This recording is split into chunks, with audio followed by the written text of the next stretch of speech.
أعوذ بالله من الشيطان الرجيم. بسم الله الرحمن الرحيم. وما لي لا أعبد الذي فطرني وإليه ترجعون. أأتخذ من دونه آلهة إن يردني الرحمن بضر لا تغني عني شفاعتهم شيئا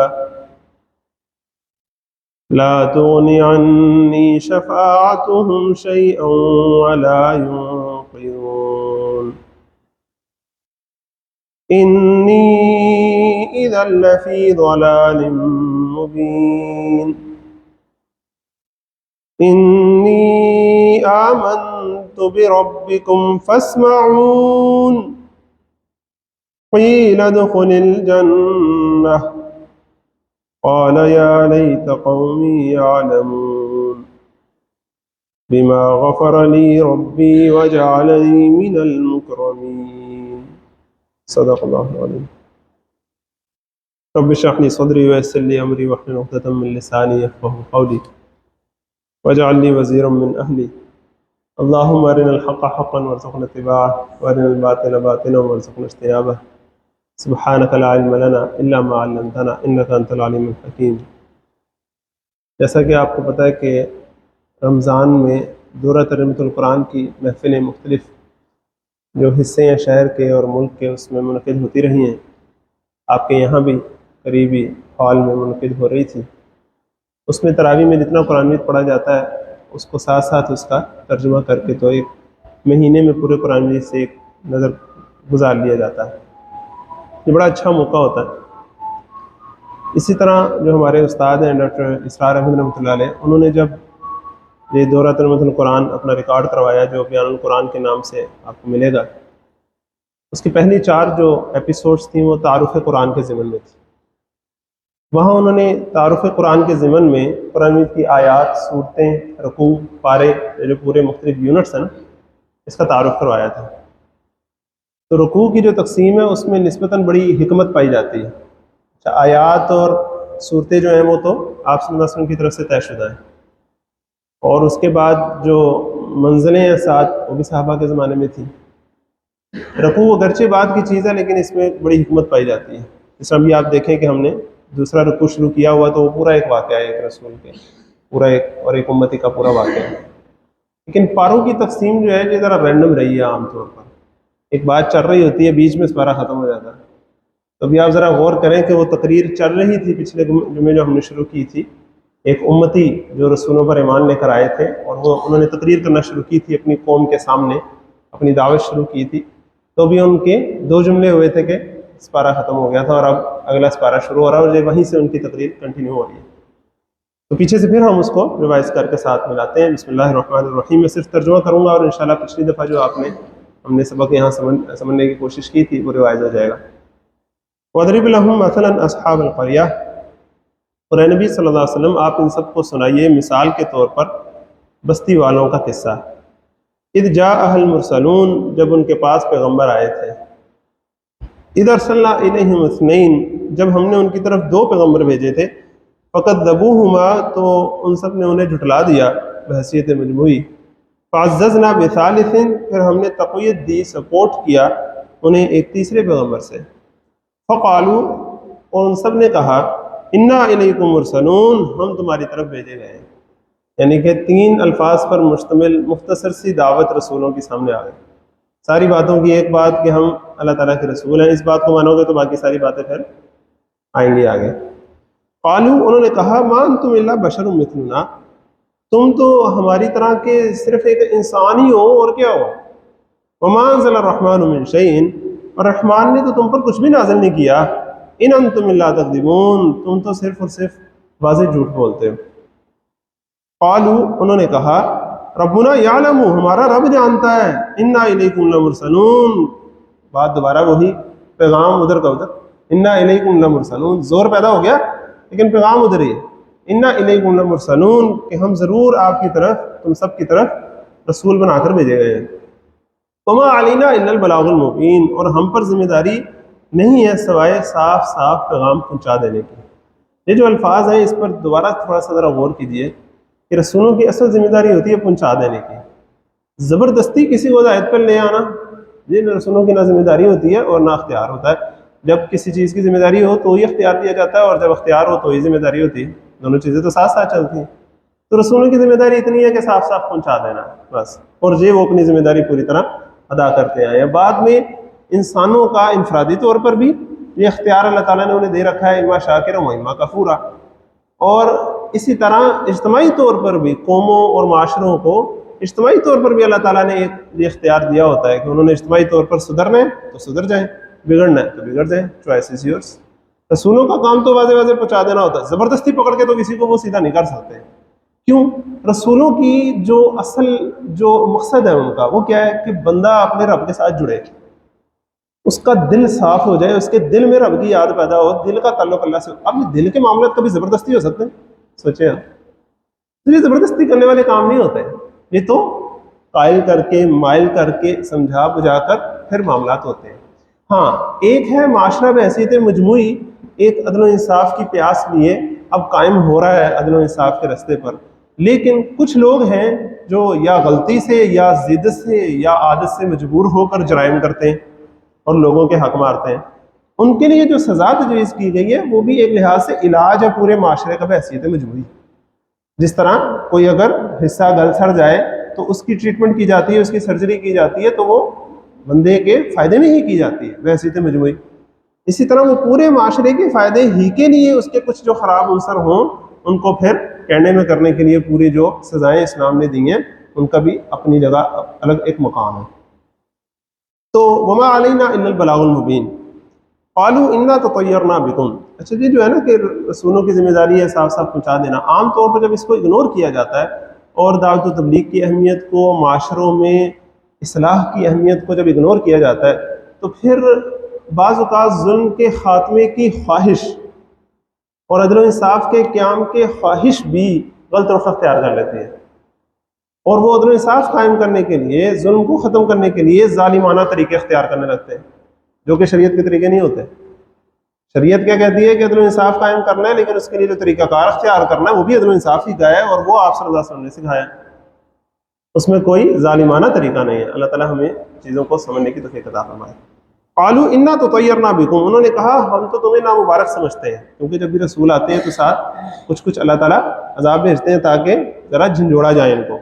لئن لم تنتہوا، اگر تم باز نہ آئے، لنرجمنکم ولیمسنکم منا عذاب علیم، تو ہم تمہیں رجم کر دیں گے اور پتھر مار مار کے اور بڑا ہی سخت عذاب دیں گے. ہم تمہیں ایسا عذاب دیں گے جس کی المناکی کا تم اندازہ نہیں کر سکتے. علیم ایک تو نکرہ آیا، دوسرا یہ باب فعیل پر ہے، ایک کنٹینیوس عذاب دیں گے ہم تمہیں، کنٹینیوس ہم تمہیں اذیت دیں گے. اب دیکھیں ذرا رسول تو باتیں کر رہے تھے نا ابھی، صرف ابھی وہ اس مرحلے پہ تو گئے ہی نہیں کہ دو بدو کوئی جنگ کا معاملہ ہو یا کچھ، ابھی تو بات ہی ہو رہی صرف. لیکن باتوں کے مقابلے میں ان کی دھمکیاں دیکھیں ذرا کیسی ہیں اہل کفار کی اور اہل باطل کی. ایک عجیب ہمیں دیکھنے کو ملتا ہے کہ اہل حق اپنی بات کر رہے ہوتے ہیں، لیکن جب باتوں کا مقابلہ پہلے وہ باتوں سے کرتے ہیں. انہوں نے کیا نا پچھلی آیت میں باتوں کا مقابلہ باتوں سے کیا نا کہ نہیں تم تو جھوٹ بول رہے ہو، رحمان نے تو کچھ نازل نہیں کیا. لیکن جب محسوس ہوا کہ نہیں رسولوں کی ڈیڈیکیشن تو بڑھتی چلی جا رہی ہے، یہی معاملہ سیرت میں آپ کو نظر آتا ہے. آپ صلی اللہ علیہ وسلم نے جب دعوت و تبلیغ کا آغاز کیا ہے تو کیا ہوا ہے؟ شروع میں کیا ہوا ہے؟ اگلوں نے پہلے باتوں سے مقابلہ کرنے کی کوشش کی نا، مذاق اڑایا، پروپیگنڈے کیے، سودے بازی کرنے کی کوششیں کی، افسانے گھڑ کے لے کر آنے کی کوشش کی، سارا کچھ کرنے کی کوشش کی. لیکن جب محسوس ہوا کہ نہیں ہماری باتوں میں تو کوئی دم نہیں ہے اور اس کی بات تو بڑی وزنی ہے، تو پھر ساتھ وہ ہاتھ چلانے لگتے ہیں زبان کے ساتھ ساتھ، اور یہاں سے پھر ظلم و ستم کا آغاز ہوتا ہے. لیکن انبیاء جو ہیں وہ اپنا صبر کا دامن ہاتھ سے نہیں چھوڑتے. وہ آگے سے کیا کہتے ہیں؟ قالوا طائرکم معکم ان ذکرتم. انہوں نے کہا کہ تمہاری نحوست تو تمہارے اعمال کے ساتھ ہی لگی ہوئی ہے، تمہیں صرف اس لیے غصہ آ رہا ہے کہ تمہیں نصیحت کی جا رہی، اس پہ تو تمہیں خوش ہونا چاہیے، تمہیں اس میں غصہ آ رہا ہے، اور ہمارا یہ قصور ہے، ہم نے اور کیا کہا ہے تمہیں؟ ان ذکرتم بل انتم قوم مسرفون. بلکہ تم لوگ تو ہو ہی حد سے بھرے ہوئے لوگ، تم ظلم پر اتر آئے ہو اور بے حد ہو گئے ہو، بے حد ہو گئے ہو، حدمار ہو گئے ہو. وجاء من اقصى المدینہ رجل یسعی، جس میں نے پچھلی دفعہ آپ کو اشارہ کروایا تھا، ذرا دیکھیں. ایک ہے رسول کی دعوت و تبلیغ کا انیشل مرحلہ، اس میں رسول بھی بات کر رہے ہیں، اگلے بھی بات کر رہے ہیں، every one has a choice کہ رسول کی بات مان لیں یا ان کی بات مان لیں. رسول کی بات ماننے کا تو لوگوں کی باتیں سننی پڑیں گی، ایسے ہوگا نا. لیکن اب کون سا مرحلہ پہنچ گیا بھلا؟ اب یہ مرحلہ پہنچ گیا ہے کہ رسول کی جان کے دشمن ہوئے ہوئے ہیں وہ، اور کہہ رہے ہیں اگر تم نے اپنا مشن ترک نہ کیا تو ہم تمہیں سنسار کر دیں گے اور ایسا عذاب دیں گے کہ لگ پتہ جائے گا. اب ایسی سچویشن میں تو کتنے آزمائے جا رہے ہوتے ہیں رسول اور ان کے اہل ایمان. قرآن نے مختلف مقامات پر ان کے نقشے کھینچے ہیں کہ اللہ تعالیٰ نے رسول اور اہل ایمان کو پوری طرح آزما لیا، اور رسول اور وقت کے اہل ایمان جو ہے وہ پکار اٹھے کہ متی نصر اللہ، اللہ کی مدد کب آئے گی، الا ان نصر اللہ قریب، آگاہ ہو جاؤ اللہ کی مدد قریب ہی آنے والی ہے. ایسے موقع پہ جب پہلے جو لوگ ساتھ ہیں ان کے لیے بڑی مشکل پیش آ رہی ہے، اب ایک شخص دور سے دوڑتا ہوا آ رہا ہے. کیا شان ہے اس شخص کی، جسٹ امیجن. یہی کریکٹر آپ کو ملے گا، یہی کردار آپ کو ملے گا اعلیٰ سورۃ مومن میں، جہاں حضرت موسیٰ علیہ السلام اور ہارون علیہ السلام جب انہوں نے اپنی دعوت پیش کی اور فرعون کے ساتھ ان کے مختلف فیزز چلے ہیں دعوت کے. پہلے فرعون نے مقابلے بازیاں کرنے کی کوشش کی، سب کچھ جادوگروں سے مقابلے ہو رہے ہیں، سب کچھ ہو رہا ہے، لیکن الٹیمیٹلی جب فرعون نے دیکھا کہ نہیں، ان کی جو تحریک ہے یہ تو زور پکڑتی چلی جا رہی ہے اور آج نہیں تو کل یہ میرا تختہ الٹ دیں گے، تو اب اس نے اپنی پارلیمنٹ میں قرارداد پیش کی، ان کے نعوذ باللہ قتل کیا. حضرت موسیٰ علیہ السلام کے قتل کی قرارداد اس نے پیش کی اپنی پارلیمنٹ میں سورۃ مومن کے اندر. این اس وقت میں فرعون کی پارلیمنٹ کا ایک پارلیمنٹیرین، میں سمجھانے کے لیے آپ کو کہہ رہا ہوں، وقال رجل مؤمن من آل فرعون، تھے آل فرعون میں سے، اور فرعون نے جہاں بات کر رہا ہے اپنی پارلیمنٹ میں اپنے سرداروں کی محفل میں، وہاں سے وہ بول اٹھے، تو ایک سردار تھے وہاں کے. تو آج کی زبان میں سمجھانے کے لیے آپ کو میں نے یہ کہا ہے کہ ان کے ایک پارلیمنٹیرین تھے. اب وہ کھڑے ہو گئے ہیں اور وہ حضرت موسیٰ علیہ السلام کے ڈیفینڈنس میں انہوں نے جو تقریر کی ہے، اتقتلون رجلا ان یقول ربی اللہ، کیا تم ایک شخص کو قتل کرنا چاہتے ہو صرف اس بنا پر کہ وہ کہتا ہے میرا رب اللہ ہے؟ اس نے اور کیا کہا ہے؟ اگر وہ سچ کہہ رہا ہے تو اس کی باتیں سچی ثابت ہوں گی، اگر جھوٹ کہہ رہا ہے تو خود ہی وہ اس کا خمیازہ بھگتے گا. کیا اس نے کوئی زبردستی کی ہے تمہارے ساتھ؟ بات ہی کر رہا ہے نا، تم بھی بات کرو اس سے. یہ کرنے کا کیا طریقہ ہے؟ اب یہ جو پوری تقریر ہے قرآن مجید میں سب سے زیادہ جگہ جس شخص کی تقریر کو دی گئی ہے وہ ایک غیر نبی ہیں. نبیوں کی تقریروں کو اتنی زیادہ جگہ نہیں ایک ہی مقام پر ملی جتنی اس امتی کی تقریر کو ملی ہے. کیا شان ہے اس امتی کی. اللہ تعالیٰ نے چونکہ آپ سے میرے وہ بہت زیادہ ریلیونٹ ہے نا، اس لیے اللہ تعالیٰ نے اس کو بہت زیادہ جگہ دی ہے. اسی طرح یہاں یہ معاملہ ہے کہ رسول کی دعوت تو 3 الفاظ پر تھی، انّا الیکم مرسلون، لیکن امتی کی تقریر جب شروع ہوگی تو پھر وہ چلے گی پورے رکوع میں. اچھا اسی کو ایک واقعے سے سمجھیں ذرا.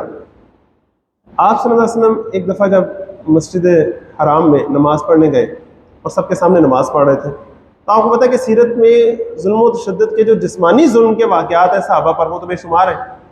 آپ صلی اللہ علیہ وسلم پر جو جسمانی ظلم و ستم کے جو واقعات ہیں وہ کم ہیں، اکا دکا ہیں، لیکن وہ جو واقعات ہیں وہ سارے اگر آپ ٹریس بیک کریں تو وہ ایک خاص کیفیت سے لنک ہوتے ہیں کہ آپ صلی اللہ علیہ وسلم کھلے عام ساروں کے سامنے جا کے بیت اللہ میں اللہ تعالیٰ کی نماز پڑھتے ہیں. اب ابو جہل کو تب چڑھتی ہے، وہ آ کے کہتا ہے کہ یہ تم کیا کر رہے ہو، ہم نے تمہیں منع کیا ہے ادھر ساروں کے سامنے آ کے تم نماز نہ پڑھا کرو. حالانکہ اگر آپ غور کریں جب آپ صلی اللہ علیہ وسلم ساروں کے سامنے آ کے نماز پڑھ رہے ہیں تو کیا آپ صلی اللہ علیہ وسلم نے کسی کو کچھ کہا ہے؟ کسی کو برا بھلا کہا ہو، ان کے بتوں کو کچھ کہا ہو؟ کچھ نہیں نہ کہا، چپ کر کے نماز تو پڑھ رہے ہیں پرامن طریقے سے. لیکن ابو جہل کو کیوں تاب چڑھ رہی ہے کہ اسے پتہ ہے کہ جی اتنا اٹریکٹیو وے ہے، اتنا خوبصورت انداز ہے دعوت کا، عبادت کا، کہ جی بذات خود ایک دعوت ہے. لوگ اس کو دیکھ کے ہی کھینچے چلے آتے ہیں کہ یار عبادت کرنے کا تو اصل طریقہ یہ ہے، زندگی گزارنے کا تو اصل طریقہ یہ ہے. ہم کس طریقے سے عبادت کرتے ہیں؟ تالیاں بجا کے اور ڈھول بجا کے اور نعوذ باللہ ثم نعوذ باللہ ننگے تو آپ کرتے تھے وہاں. کیا یہ طریقے ہوتے ہیں عبادت کے؟ عبادت کے تو یہ طریقے ہوتے ہیں پاک صاف ہو، پھر مزید پاک صاف ہو جائے اور پھر اللہ کے حضور جو ہے وہ کھڑے ہو جائیں. عبادت کا تو یہ طریقہ ہوتا ہے. اب چونکہ وہ ایک اٹریکٹیو وے تھا، لہٰذا صرف سمجھانے کے لیے اگر میں کہوں کہ وہ ایک ہٹ طریقہ تھا اور پبلک اوپینین اس کے حق میں جاتی تھی، لہٰذا آپ کفار جو ہیں باطل پرست لوگ ہیں ان کو بڑی تب چڑھ رہی. حالانکہ کبھی آپ غور کریں کہ بالعموم مکی قرآن میں دیکھیں تو کہیں واضح انداز میں آپ صلی اللہ علیہ وسلم کو حکم نہیں دیا گیا کہ آپ جا کے بیت اللہ کے سامنے ہی نماز پڑھیں. عام طور پہ آپ دیکھیں مکی قرآن میں کہیں ایسا نہیں ہے کہ حکم دیا گیا ہو کہ آپ نے نماز پڑھنی ہے اور جا کے بیت اللہ کے سامنے ہی پڑھنی، لیکن آپ صلی اللہ علیہ وسلم پڑھ رہے ہیں. کیوں بھلا؟ یہ خاموش دعوت بھی ہوتی ہے اور یہ خاص انداز ہوتا ہے. کیا کہ جب پرامن طریقے سے آپ اللہ کی عبادت کر رہے ہیں اور جب وہ غیر روک رہے ہیں، دھمکیاں لگا رہے ہیں اور آ کے مارکٹائی کرنے پر آ رہے ہیں، جب وہ اس پر آ رہے ہیں تو معاشرہ بحیثیت مجموعی جو دیکھ رہا ہے، ارد گرد گزرتے ہوئے لوگ دیکھ رہے ہیں، یار کیا ہوا ہے، کیوں مار رہے ہیں، یار کیا کہا ہے انہوں نے، کیوں تنگ کر رہے ہیں انہیں. تاکہ معاشرے کا ضمیر جو مر چکا ہوا ہے، جو لوگوں پر ظلم ہوتا دیکھتا ہے تو جاگتا ہی نہیں، تاکہ ان کے ضمیر میں کوئی انگڑائی پیدا ہو، وہ اٹھیں غور کریں کہ کیوں ہو رہا ہے یہ ظلم، آخر کب تک ظلم ہوگا. یہ ہوتا ہے معاشروں کے ضمیر کو جگانے کی ایک کوشش جو رسولوں کی طرف سے اور ان کی تحریکوں کی طرف سے چلتی ہے. اب ایسے موقع پر ہوا کیا کہ ایک دفعہ آپ صلی اللہ علیہ وسلم اسی طرح نماز پڑھ رہے تھے تو ابو جہل جو ہے وہ آ گیا. آپ صلی اللہ علیہ وسلم کے گلے میں مبارک گلے میں ایک مبارک چادر تھی، تو ابو جہل نے اس چادر کو پکڑ کے بل دینے لگ گیا، اور قط منع کیا تھا ادھر نہیں آنا، اور بل دینے لگ گیا. آپ صلی اللہ علیہ وسلم خاموش رہے، کرتے کرتے یوں بل دیتے دیتے اسٹرینگولیشن کی جب کیفیت ہوئی اور آنکھیں باہر کو ابلنے لگی، چہرہ سرخ ہو گیا. این اسی وقت حضرت ابوبکر صدیق رضی اللہ عنہ اپنے گھر میں کھڑے ہیں اور بالوں پر تیل لگا کے چھوٹی چھوٹی چٹیاں بنا کر تو اپنے کوئی گھر کے کام کاج میں اپنی بیوی کا ہاتھ بٹا رہے ہیں، کیونکہ آپ صلی اللہ علیہ وسلم کی سنت ہے نا گھر کے کام کاج میں ہاتھ بٹانا. تو آپ صلی اللہ علیہ وسلم کے صحابیاں تو ان کی بھی تو یہی طریقہ ہوگا نا، تو وہ گھر کے کام کاج میں ہاتھ بٹا رہے ہیں، جس طرح بندہ چاول چھانتا نا اس طرح ہی کوئی چیز چھان رہے ہیں. تو آپ کی جو بیٹی ہیں حضرت اسما، جو حضرت ام عائشہ کی بڑی سسٹر ہے، وہ فرماتی ہیں کہ ہمارے والد اس طرح موجود تھے کہ اچانک باہر سے آواز آئی، ابوبکر اپنے ساتھی کو بچاؤ. فوراً سے ہمارے والد نے ادھر ہی وہ چھوڑا اور باہر کو نکل توڑے گئے. جب جیسے ہی گئے تو آپ صلی اللہ علیہ وسلم کو جس طرح انہوں نے گھیر کے اذیت دینے کی کوشش کر رہے تھے تو یہ بیچ میں گھس گئے اور جا کے انہیں پیچھے کرنے لگے، اور وہی الفاظ دہرانے لگے جو اس رجل من آل فرعون والے مومن کے الفاظ تھے. اتقتلون رجلا ان یقول ربی اللہ، اتقتلون رجلا ان یقول ربی اللہ، کیا تم ایک شخص کو صرف اس لیے قتل کرنا چاہتے ہو کہ وہ کہتا ہے میرا رب اللہ ہے، اور کیا کہا ہے اس نے. تو یہ امتیوں کی خاص شان ہوتی ہے کہ جب رسول کی جان کی طرف وہ ہوئے ہوں تب وہ ان کے حق میں دیکھیں کس طرح آتے ہیں دیوانہ وار. وجاء رجل من اقصى المدینہ وجاء من اقصى المدینہ رجل یسعى، اور آئے شہر کے دور دراز گوشے سے ایک شخص دوڑتے ہوئے، قال، اور کہنے لگے، یا قوم اتبعوا المرسلین. یاد ہے میں نے پچھلی دفعہ آپ کو یہ سبق دیا تھا کہ یہ 3 الفاظ آپ کا سبق ہے، ٹیک ہوم میسج ہے، اور پورے ہفتہ آپ نے ان الفاظ پر غور کرنا ہے، اس کا ورد کرنا ہے، اس کی ضرب لگانی ہے اپنے دل پر کہ قال یا قوم اتبعوا المرسلین، اے میری قوم کے لوگوں رسولوں کی پیروی کرو، رسولوں کے طریقے پر چلو. اب جو بندہ پوری قوم کو بلا رہا ہے خود تو عملی طور پر اس کا ثبوت دے گا کہ نہیں دے گا؟ یہ تو غور کریں. سادے مان لانے کی بات بھی نہیں ہو رہی، اتباع کرنے کی بات ہو رہی ہے، محبت کے ساتھ دیوانہ وار ان کے نقش قدم پر چلو. اتبعوا من لا یسألکم اجرا، پیروی کرو ان لوگوں کی جو تم سے کوئی اجر نہیں مانگتے، وہم مہتدون، اور ٹھیک راستے پر بھی ہیں، ان کی پیروی کرو. اور یہی 2 نشانیاں ہوتی ہیں کسی بھی ایسی ہستی کی جس کی پیروی کی جا سکے. وہ مالی لا عبد الذی فطرنی. اب دیکھیں ذرا ان کی تقریر کا انداز. قرآن مجید جو ہے نا وہ آپ کے اندر خدا خوفی بھی پیدا کرتا ہے، پھر ہمارے اندر وہ حق کی خاطر کھڑے ہونے کا جذبہ بھی پیدا کرتا ہے، پھر حق کی خاطر کھڑے ہونے کا طریقہ بھی سکھاتا ہے، حق بات کہنے کا جذبہ بھی پیدا کرتا ہے، حق بات بھی بتاتا ہے، پھر حق بات بتانے کا طریقہ بھی بتاتا ہے. اب ذرا دیکھیں اس بندے مومن کی تقریر، یہ آپ کو مجھے کچھ سکھا بھی رہی ہے ساتھ ساتھ کہ ایسے بات کی جاتی ہے. ذرا آپ دیکھیے ذرا کیا کہہ رہے ہیں وہ مالی لا اعبد الذی فطرنی، اور مجھے کیا مسئلہ ہے کہ میں اس ہستی کی عبادت نہ کروں جس نے مجھے پیدا کیا، مجھے کیا مسئلہ ہے میں عبادت نہ کروں. اب ذرا عام طور پر غور کریں، آج کا جدید ذہن وہ کیا کہتا ہے، ہم کیوں عبادت کریں بھی اللہ کی، ہمیں ثابت کرو کہ اللہ ہے، ہم نے اس کی عبادت کرنی ہے. سمجھ رہے ہیں؟ اور جو بندہ مومن ہے وہ ڈیفینسو ہو کے دلائل ڈھونڈ رہا ہوتا ہے کہ اچھا میں آپ کو دلیل دوں کہ اللہ ہے، ہمیں اس کی بات کرنی چاہیے. یہاں معاملہ بالکل الٹا ہے، وہ دلائل مانگ رہے ہیں، تم مجھے دلیل دو کہ میں عبادت کیوں نہ کروں، مجھے تو عبادت کرنی ہی کرنی چاہیے، تم بتاؤ میں کیوں نہ کروں. جو پورا ایک پیراڈائم شفٹ ہے، اس کو ذرا آپ غور کریں. تو اہل حق کا بیانیہ جو ہے وہ اتنا بالا ہوتا ہے، اتنا غالب ہوتا ہے کہ اگلے ڈیفینسو ہوں.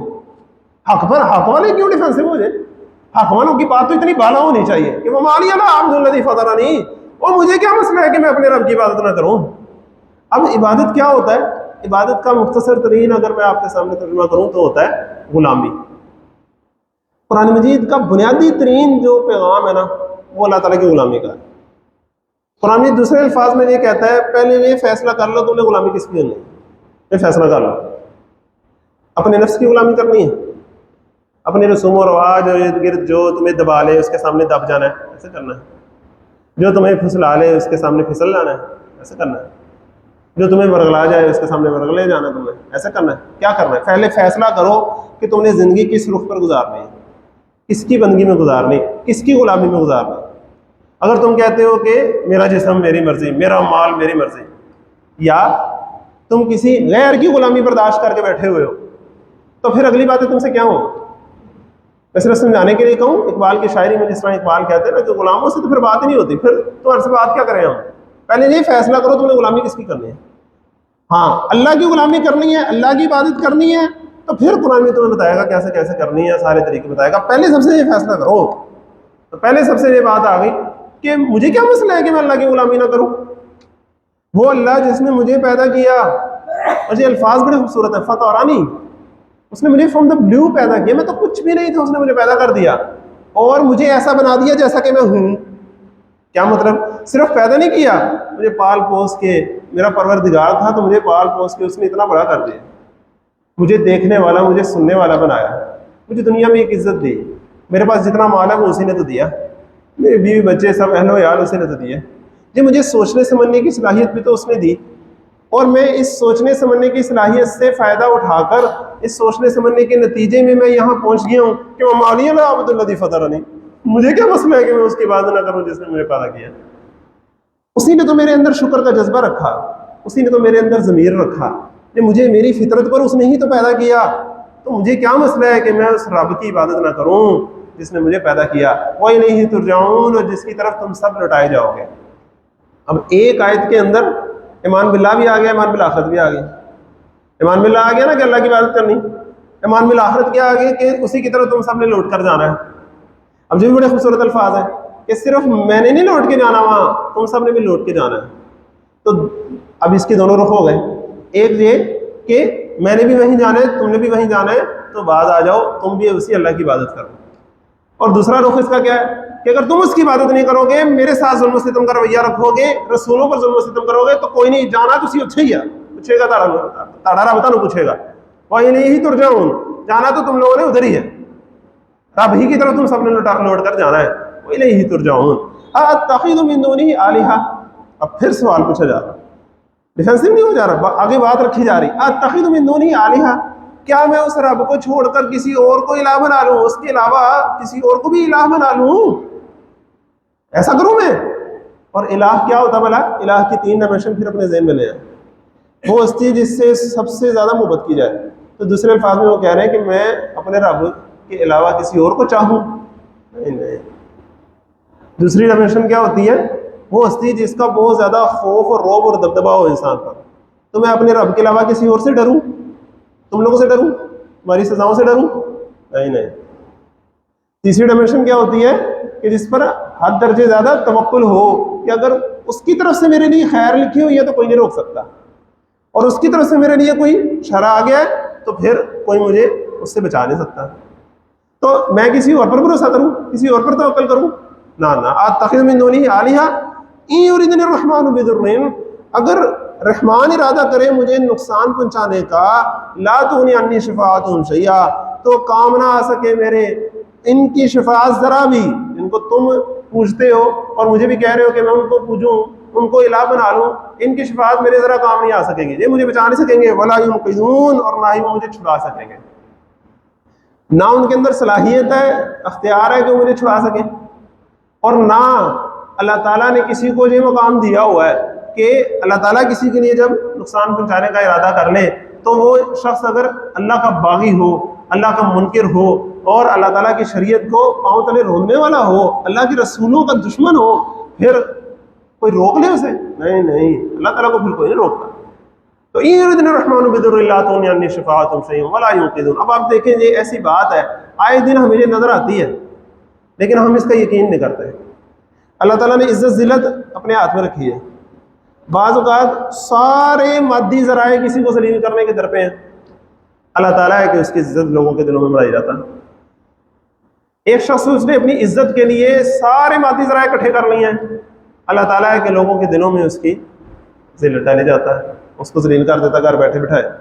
یہ اللہ کے کام ہے، یہ رب کے کام ہے. ایک شخص ہے سارے اس کی جان کی طرف ہیں، رب نے اس کی زندگی لکھی ہے تو رب نے لکھی ہے. ایک ہے اس نے ساری حفاظتیں کر لی ہیں لیکن رب نے اس کا وقت مقرر کر دیا تو اب کون روک سکتا ہے؟ تو یہ رب کے فیصلے ہیں اور اللہ تعالیٰ کے فیصلوں کو کوئی چیلنج کرنے والا نہیں ہے، کوئی روکنے والا نہیں ہے. انی لفی ضلال مبین، یقیناً اگر میں ایسا کروں تو پھر تمہیں ضرور گمراہی میں مبتلا ہو جاؤں گا. اب یہ الفاظ بڑی خوبصورت ہے. یہ نہیں کہا کہ تم لوگ گمراہی میں مبتلا ہو. عام انداز ہمارا یہ ہوتا ہے نا تقریروں کا. یہ بندے مومن کی تقریر کیسی ہے ذرا دیکھیں کتنی خوبصورت ہے. یہ آپ کو مجھے بتا رہی کہ بات کیسا کرتے ہیں کسی سے. ایک انداز کیا ہوتا ہے، تم لوگ ایسے ہو، تم لوگ جاہل ہو، تم لوگ گمراہ ہو، ایک یہ انداز ہوتا ہے. ایک اس سے بیٹر انداز کیا ہوتا ہے کہ ہم سب ایسے کرتے ہیں، ہمیں ایسے نہیں کرنا چاہیے، ہمیں راہ راست پر آنا چاہیے. اس سے بھی ایک سطح آگے وہ چلے گئے ہیں کہ اپنے آپ کو اس کیفیت میں لے کے جا رہے ہیں کہ اگر میں یہ غلط کام کروں تو پھر تو میں بڑا کھلا گمراہ ہو جاؤں گا. انی اذا لفی ضلال مبین، اللہ تعالیٰ مجھے اس کام سے بچائے. اب یہ دیکھیں کتنا عاجزانہ اور مؤدبانہ انداز ہے گفتگو کا. اللہ تعالیٰ ہمیں یہ انداز بھی سکھائے کیونکہ صرف حق بات کہنا کافی نہیں ہوتا، حق انداز سے کہنا بھی ضروری ہوتا. بات سمجھ رہے نا؟ تو اللہ تعالیٰ ہمیں حق بات کہنے کا جذبہ بھی نصیب فرمائے اور حق بات کہنے کا سلیقہ بھی سکھائے. تو انی اذا لفی ضلال مبین، اگر میں نے بھی ایسا کیا تو میں تو پھر کھلی گمراہی میں چلا جاؤں گا. انی آمنت بربکم فاسمعون، اب یہ بڑا چیلنج ہے اس آیت میں. انی آمنت بربکم، بے شک میں تو ایمان لے آیا ہوں اپنے رب پر. اب ترجمہ جہاں بھی آپ پڑھیں گے نا ایسے لکھا ہو بلا شبہ میں تو ایمان لے آیا اپنے رب پر. اب یہ جو زور ہے نا اس کے اندر، یہ بلا کیسے پیدا ہوا کہ انی آمنت، یقین کرو میں تو ایمان لے آیا ہوں اپنے رب پر. اب اس کی بھی دو ڈائمنشن ہے، تم لاؤ نہ لاؤ میں تو لے آیا ہوں. دوسری بات، چاہے میں اکیلا ہی کیوں نہ ہوں میں تو اپنے رب پر ایمان لے آیا.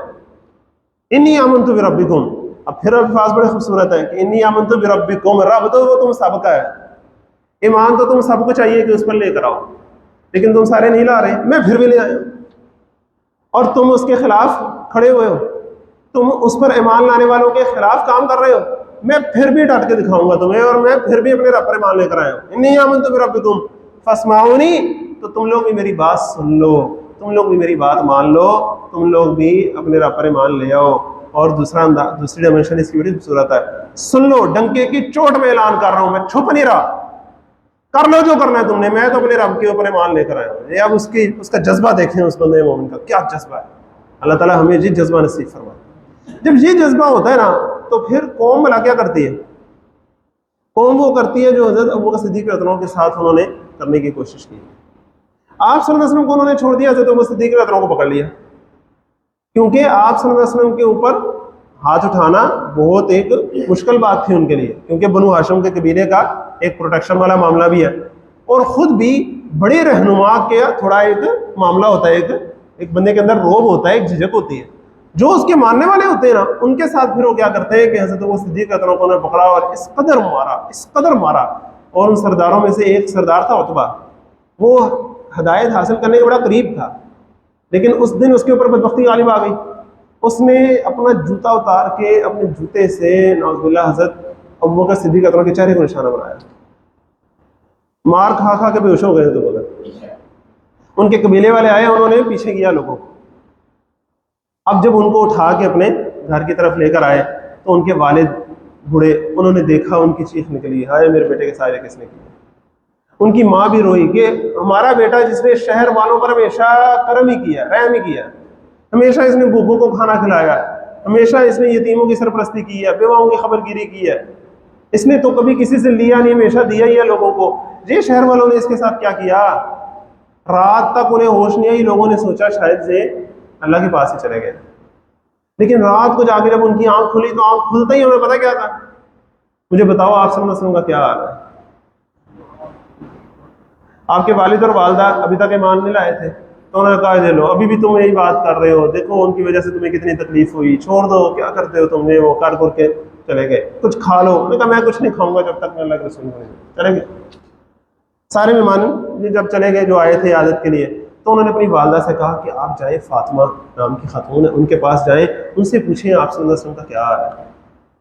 وہ گئی ادھر، حضرت فاطمہ کے نے دروازہ کھولا، حضرت عمر رضی اللہ عنہ کی سسٹر تھی، دروازہ کھولا تو جب پوچھا کہ مجھے ابو بکر نے بھیجا ہے اور محمد صلی اللہ علیہ وسلم کے بارے میں پوچھ رہے ہیں، تو کہا کون ابو بکر، کون ہوں مجھے نہیں پتا، لیکن اچھا تم کہتی ہو تو میں ذرا دیکھ لیتی ہوں جا کے، شاید بائی فیس میں پہچانتی ہوں۔ جب آئیں تو حضرت ابو صدیق رضی اللہ عنہ کو دیکھ کر ان کی بھی چیخ نکل گئی کہ کیا کیا شہر والوں نے آپ کے ساتھ، خلیہ بگاڑ کے رکھ دیا آپ کا۔ تو جب انہوں نے پوچھا کہ میری پرواہ نہ کرو، مجھے بتاؤ اللہ کے رسول کیسے ہیں، انہوں نے کہا آپ صلی اللہ علیہ وسلم دار ارقم میں موجود ہیں اور خیریت سے ہیں، حفاظت سے ہیں۔ انہوں نے کہا جب تک میں آپ صلی اللہ علیہ وسلم کو دیکھوں گا نہیں میں کچھ کھاؤں پیوں گا نہیں، لے کے جاؤ مجھے وہاں۔ اب دونوں خواتین کے سہارے رات کے پہر میں وہ گئے ہیں، آپ صلی اللہ علیہ وسلم کو جیسے ہی انہوں نے دیکھا دیکھ کے یا رسول اللہ بس اب کوئی غم نہیں ہے، کوئی تکلیف نہیں۔ این اس موقع پر بھی انہوں نے کیا کہا کہ یا رسول اللہ میری والدہ باہر کھڑی ہیں، ابھی تک اسلام قبول نہیں کیا، تو انہیں محسوس ہوا کہ آج کے دن میں نے اللہ تعالیٰ نے میرے سے ایک بڑی قربانی دی ہے اور اللہ تعالیٰ مجھ پر نظر کرم فرمائے گا۔ تو آپ صلی اللہ علیہ وسلم سے فرمایا کہ آپ ابھی اللہ تعالیٰ سے دعا کریں میری والدہ کو اللہ تعالیٰ ہدایت دے دیں۔ اپنی والدہ کو اندر بلایا، آپ صلی اللہ علیہ وسلم نے دعوت پیش کی تو وہ ایمان لے آئے۔ حضرت صدیق رضی اللہ عنہ تو کوئی دن خالی نہیں جانے دیتے تھے۔ جب یہ کیفیت ہونا پھر پتہ ہوتا کیا ہے، ہوتا کیا، ادھر آگے دیکھیں، قیل ادخل الجنہ، انہیں کہہ دیا گیا جنت میں داخل ہو جاؤ۔ ذرا آپ اندازہ کریں، یہاں آگے بریکٹ کے اندر لکھا ہوا ہے اسے قتل کر دیا گیا، تو اللہ تعالیٰ نے انہیں حکم دیا کہ قیل ادخل الجنہ، کہ اللہ تعالیٰ نے پھر کہا جنت میں داخل ہو جاؤ۔ لیکن عربی میں یہ الفاظ نہیں لکھے کہ انہیں قتل کر دیا گیا، بھلا کیوں؟ اس کی دو ڈائمینشن ہے، دونوں ہی بڑی خوبصورت ہے۔ پہلی یہ کہ وہ قتل کی کوئی جواز، کوئی وجہ، کوئی قوم کے پاس کوئی جواز تھا قتل کرنے کا، ذرا غور تو کریں، کیا کہا تھا ایک شخص نے آ کے حق بات ہی کی نا، کسی کو مارا پیٹا، کسی کے اوپر کوئی ظلم و ستم کیا، کچھ کیا کیا، بات ہی کی نا، قتل ہی کر دیا آپ نے اسے۔ دوسری بات کیا ہے کہ جیسے ہی اسے قتل کیا فوراً اللہ تعالیٰ نے کہا قیل ادخل الجنہ۔ شہید کے لیے پھر انتظار نہیں ہے، شہید کے لیے تو ادھر جان نکلی ادھر جنت کا پروانہ ہے، اس کے لیے کوئی انتظار نہیں ہے، اس کے لیے تو گویا موت پیغام ہوتا ہے جنت میں جانے کا، اس کو موت کی درد تھوڑی ہوتی ہے، اس کے لیے تو خوشی کا موقع ہوتا ہے کہ ہاں جنت کا پروانہ مل گیا۔ تو قیل ادخل الجنہ، اسے انہوں نے مارا نہیں، گویا کہ بس اسے کہا گیا جنت میں داخل ہو جاؤ، ایسی اس کی شان ہے۔ تو پچھلی دفعہ میں نے آپ کو 3 لفظ دیے تھے نا، اس دفعہ بھی 3 لفظ ہیں۔ اگر وہ پچھلے 3 لفظ ہماری زندگی کا مشن بن گئے نا، یا قوم اتبعوا المرسلین، تو یہ 3 لفظ انشاءاللہ اللہ تعالیٰ ہمیں دے گا، قیل ادخل الجنہ، پکے ٹھکے۔ 3 لفظ کے مقابلے میں 3 لفظ ہیں، سودا سیدھا ہے۔ اللہ تعالیٰ ہمیں اپنی زندگی اس پر گزارنے کی توفیق عطا فرمائے کہ یا قوم اتبعوا المرسلین، تاکہ جب ہمارا وقت آ جائے، چاہے بستر پر ہو چاہے میدان میں ہو، جہاں بھی ہو، قیل ادخل الجنہ کے الفاظ ہمیں ویلکم کریں۔ تو اب آپ صلی اللہ علیہ وسلم کے جو صحابی حضرت ابو صدیق رضی اللہ عنہ، ان کی شان کا آپ کو پتہ ہے، قیامت والے دن جب جنت میں سارے جنتی چلے جائیں گے، ان کو ٹاپ کی نعمت والا کیا ہوگی؟ ٹاپ کی نعمت ہوگی رب کا دیدار۔ جنتی ساری نعمتیں بھول جائیں گے رب کا دیدار کر کے۔ اور آپ کو پتہ ہے عام جنتیوں کو ہفتے کے ہفتے رب سے ملاقات کا موقع ملے گا، ویکلی۔ حضرت ابوبکر صدیق رضی اللہ عنہ کے لیے صبح و شام اسپیشل سواری آئے گی، پیچھے پیچھے ہو جاؤ، ابوبکر اپنے رب سے اسپیشل ملاقات کے لیے جا رہا ہے۔ ایسے اللہ تعالیٰ پھر نوازتا ہے۔ قیل ادخل الجنہ، انہوں نے کیا کہا؟ قال یا لیت قومی یعلمون، انہوں نے کہا ہائے میری قوم، کاش میری قوم کو پتا ہوتا یہ کیا کر رہی ہے میری قوم۔ قوم کی ہمدردی بھی دل میں ختم نہیں ہو رہی۔ قال یا لیت قومی یعلمون بما غفر لی ربی وجعلنی من المکرمین، کہ کس عمل کے سبب میرے رب نے مجھے معاف کر دیا، میری مغفرت کر دی۔ غلطیاں تو مجھ سے بھی ہو جاتی تھی، بندہ تھا نا میں، بندہ بشر، غلطیاں تو ہو جاتی بندے سے۔ ہاں ایک کام میرا تھا کہ میں حق کی خاطر ڈٹ گیا تھا، یہ میرا ایک کارنامہ ہے جس کی وجہ سے اللہ تعالیٰ نے مجھے کتنا اعزاز بخشا، نہیں تو غلطیاں تو میری ہوتی تھی، اللہ تعالیٰ نے وہ ساری معاف کر دی۔ بما غفر لی ربی وجعلنی من المکرمین، اور مجھے بڑے عزت دار لوگوں میں شامل کر دیا۔ یہاں تو میں بڑے اونچے لوگوں میں مجھے گھر ملا ہوا ہے، مجھے جنت کا گھر دیکھو، ادھر انبیاء کے گھر، ادھر صحابہ کے گھر، کیسے کیسے ہمسائے ہیں وہاں، کیسے کیسے محلے دار ہیں جنت کے۔ آپ اس سے تو اندازہ کریں جنت کی نعمت کا، جنت کی باقی نہریں، پورے، پھل، درخت، وہ تو سارے ایک طرف ہیں۔ یہ جو اللہ تعالیٰ کمپنی وہاں دے گا نا، وہ بہت بڑی نعمت ہے، اللہ تعالیٰ ہمیں وہ کمپنی نصیب فرمائے۔ وَحَسُنَ أُولَٰئِكَ رَفِيقًا، یہ انبیاء، صدیقین، شہداء، صالحین بڑی بہترین کمپنی ہوتے ہیں۔ وَجَعَلَنِي مِنَ الْمُكْرَمِينَ وَمَا أَنزَلْنَا عَلَىٰ قَوْمِهِ مِن بَعْدِهِ مِن جُندٍ مِّنَ السَّمَاءِ۔ اب آخری آیات صرف ترجمہ کرتا ہوں۔ آپ سوچ رہے ہوں گے جب یہ سب کچھ ہوا تو اللہ تعالیٰ نے پھر اس قوم کو جب عذاب دینا ہوگا تو اللہ تعالیٰ نے آسمان سے کوئی پوری فوج اتاری ہوگی عذاب دینے کے لیے؟ نہیں، اللہ تعالیٰ پتہ کیا کہہ رہے ہیں، وَمَا أَنزَلْنَا عَلَىٰ قَوْمِهِ مِن بَعْدِهِ مِن جُندٍ مِّنَ السَّمَاءِ، اور ہم نے اس کی قوم پر اس پورے واقعے کے بعد آسمان سے کوئی لشکر نازل نہیں کیا، وَمَا كُنَّا مُنزِلِينَ، اور نہ ہم بھیجا کرتے ہیں، نہ ہمیں ضرورت پڑتی ہے پورے پورے لشکر بھیجنے کی. ایسا نہیں کہ ہم نے پکڑنا ہو تو پوری فوج آئے ادھر سے پکڑے گھیرے پکڑے، نہیں نہیں. کیا ہوا؟ ان کانت الا صیحۃ واحدۃ، وہ تو صرف ایک چیخ کی آواز تھی، فاذا هم خامدون، اور یکا یک وہ سارے ڈھیر ہو گئے. لمبا چوڑا کام اللہ تعالیٰ کو کرنے کی ضرورت نہیں پڑتی. ایک چیخ کی آواز آئی، ساری قوم پتہ کیسی ہو گئی؟ اس کو ذہن میں لے کر آئے خامدون کو، کوئی بستی جلا کر راکھ کر دی جائے اور راکھ ہو جائے اور ابھی سلگ رہے ہوں اس کے انگارے، ابھی کوئی بندہ باہر سے آئے دیکھے جی کیا ہو گیا، اور سلگتے انگاروں کو دیکھے لوگوں کی، اس کو کہتے ہیں خامدون. فَإِذَا هُمْ خَامِدُونَ، یا حسرتنا علی العباد، ہائے حسرت میرے بندوں پر. ما یاتیہم من رسول الا کانوا بہ یستہزئون، جب بھی ان کے پاس کوئی رسول آتا ہے تو وہ اس کو نان سیریس لیتے ہیں، مذاق اڑاتے ہیں. الم یروا کما اہلکنا قبلہم من القرون، کیا دیکھا نہیں انہوں نے کہ ہم نے کتنی قومیں ان سے پہلے ہلاک کر چکی ہیں. انہم الیہم لا یرجعون، کہ وہ ان کے پاس اب واپس نہیں آئیں گی.